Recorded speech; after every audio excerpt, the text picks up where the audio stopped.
मोदी जी बैठे हैं ऊपर, उनके नाम से कह रहे हैं लेर चल जाएगी, हमारे तो मोदी जी की लेर चली, अपना आप वोट देंगे। ये और कहते हैं कि जाएंगे कहाँ लोग, वोट तो देना ही पड़ेगा, तो बीजेपी को दे देंगे, कांग्रेस से नाराज होंगे।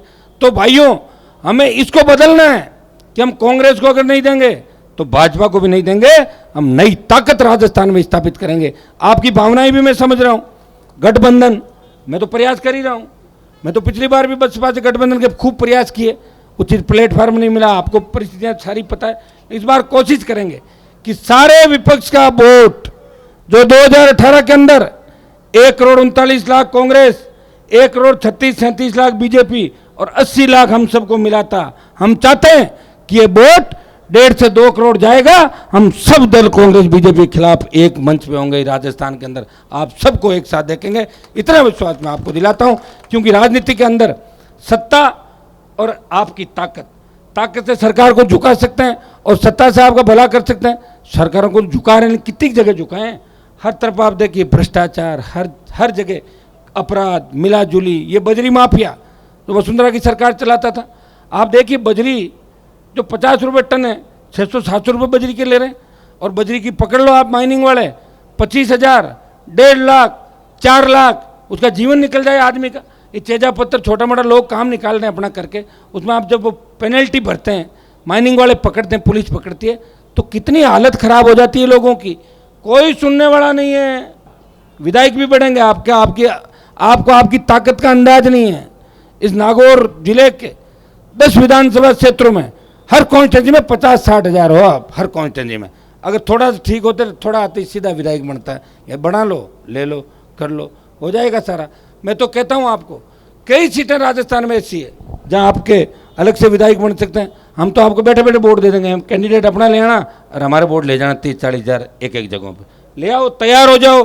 और इस बार 23 में ठीक तैयार हो जाओ, ठीक है। धीरे धीरे हमारी भी तो उम्र बढ़ रही है, ये तो नहीं भी घट रही है, ऊपर जा रहे हैं। मैं तो कई लोगों को पूछता हूँ रिटायर हो गए, बोले हाँ होने, तब लगता है कि मेरी भी उम्र बढ़ रही, नहीं तो ये लगता है कि हम तो जवान हैं अभी। ये टीआर साहब देखो रिटायर हो गए, टीआर साहब आप हो गए, फिर भी आप तो मजबूत लग रहे हो, पुरानी मशीन है। आजकल कोरोना के बाद मशीन ही खराब हो गई सारी, आप देख रहे हो। मोदी जी ने सबका काम कर दिया देश के अंदर। कोविड, थोड़ा दौड़ो तो सांस फूले, थोड़ा खाओ तो जाओ डॉक्टर के पास, और पता ही नहीं चल रहा कौन सा कोविड है कौन सा वायरल है। मोदी जी कहते गहलोत काम ठीक नहीं करें, गहलोत कहते मोदी जी ने मार दिया। सारा इसी के अंदर आम आदमी मारा जा रहा है। अभी डॉक्टरों की हड़ताल चली, आप इसके अंदर ही देख लीजिए।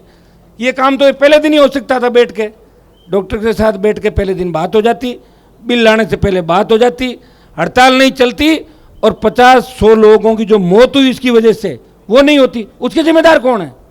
आम पब्लिक परेशान हुई, उसका जिम्मेदार कौन है बताइए? समझौता हो गया, हड़ताल समाप्त, जो पब्लिक का नुकसान हो उसकी भरपाई कौन करेगा? तो सरकार ऐसे ही चलेगी, और सरकार ऐसे इसलिए चलेगी कि विपक्ष बोल नहीं रहा है, भारतीय जनता पार्टी सो रही है, कांग्रेस धड़ों में बंटी है। अब जैसे ही चुनावी साल है, बीजेपी को देखो अब हल्ला बोल, अब हेलीकॉप्टर से आंदोलन करने जा रहे हैं। बताइए, चूरू में हेलीकॉप्टर से आंदोलन करने जा रहे हैं।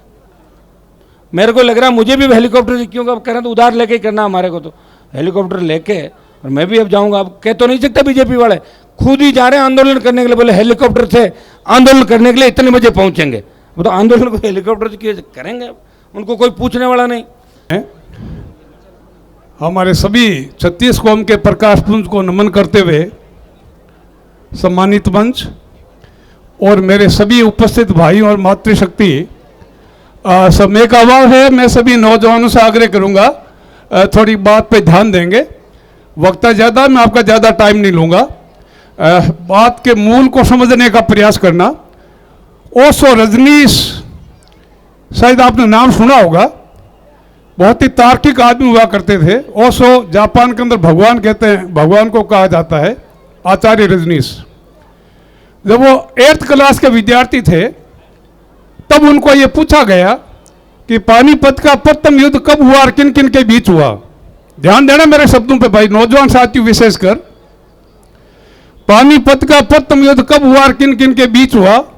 The question was so simple, सवाल आसान था, सब बच्चों ने हाथ खड़े किए, लेकिन ओशो ने हाथ खड़ा नहीं किया। अब टीचर की आदत यह करे कि भाई कोई नहीं हाथ खड़ो करे, जगह नहीं पूछा करे। तो ओशो के सामने सवाल दागा क्या, यस मिस्टर ओशो, पानीपत का प्रथम युद्ध कब हुआ, किन किन के बीच हुआ, 8वीं क्लास का बच्चा जवाब क्या दे रहा है, नौजवान साथी उस पर ध्यान दे रहा। ओशो ने कहा गुरुजी पहली बात तो लड़ाई होनी नहीं चाहिए। ओशो कह रहा है कि गुरुजी नंबर 1 तो लड़ाई होनी नहीं चाहिए, और अगर गलती से हो गई तो इसको जितना जल्दी भूला जा सकता है उतनी बढ़िया है। मीनिंग देयर भाई, hatred cannot be conquered by hatred, hatred conquered only by love। घृणा के द्वारा घृणा जीती नहीं जा सकती, घृणा को केवल प्रेम के द्वारा ही जीता जा सकता है। इस बात को आप ध्यान रखेंगे। आज हमें विशेषकर नौजवान साथियों से मेरा आग्रह रहेगा कि आप कल्पना करो कि 70-80 साल पहले,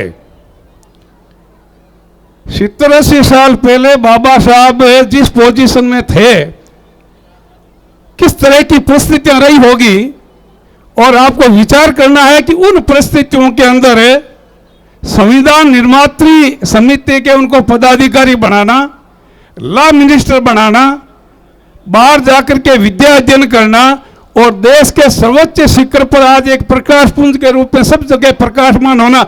आपने विचार किया कि उन्होंने कितनी साधना की होगी।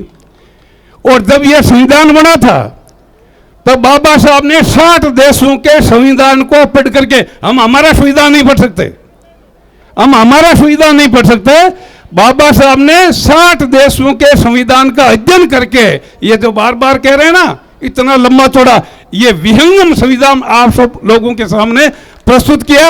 ये संविधान रहेगा या नहीं रहेगा, it's depend upon you, it's depend upon this मंच।